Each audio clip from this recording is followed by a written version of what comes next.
Hello everyone, back to my channel Abida's রান্নাঘর। আমি ফরিদপুর থেকে বলছি। আবিদা, আসসালামু আলাইকুম। কেমন আছো বন্ধুরা? আশা করি আল্লাহর রহমতে খুবই ভালো আছো।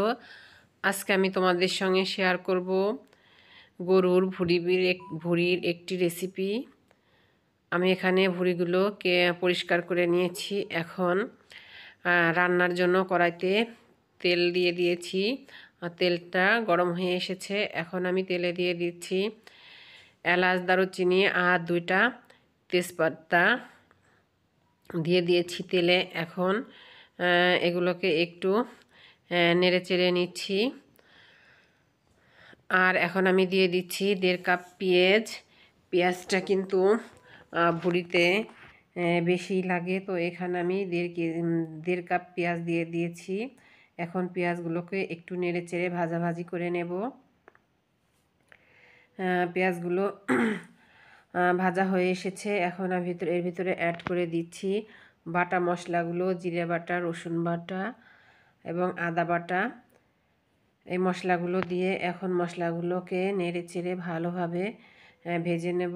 আর দিয়ে দিচ্ছি স্বাদ মতো লবণ। লবণটা দিয়ে এখন মশলাগুলোকে ভালো করে পেঁয়াজের সঙ্গে আরও কিছুক্ষণ ভেজে নিতে হবে।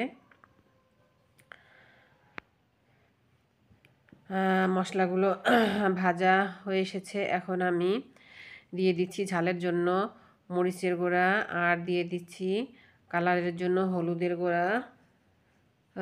হলুদের গুঁড়াটা দিয়ে আমি মশলাগুলোর সঙ্গে আবারও ভালো করে কিছুক্ষণ কষিয়ে নেব। ততক্ষণই কষাবো যতক্ষণ মশলাটার কাঁচা গন্ধটা না যাচ্ছে আর তেলটা উপরে উঠে না আসছে। এই তো মশলাটা আমার ভালোভাবে কষানো হয়ে গেছে। আর এদিকে গরুর ভুঁড়িগুলো আমি ছোট ছোট করে কেটে নিয়েছি।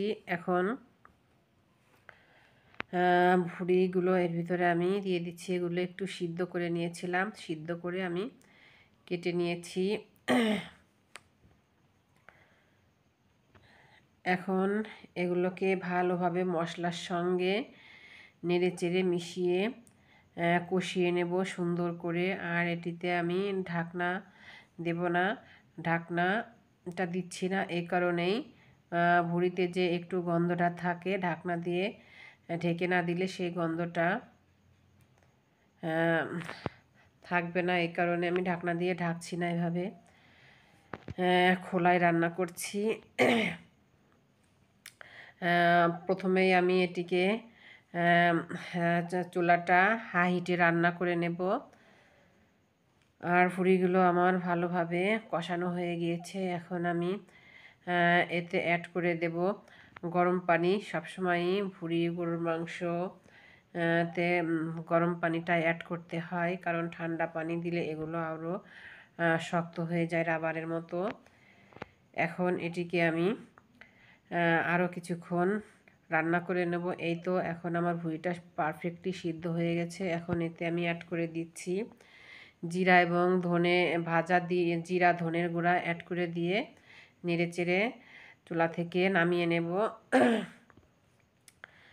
এই তো আমি গ্যাসটা এখন বন্ধ করে দিয়ে সার্ভিং প্লেটে নিয়ে নিচ্ছি। বন্ধুরা, কেমন হলো আমার রেসিপিটি? আজকের মতো নিচ্ছি বিদায়। আল্লাহ।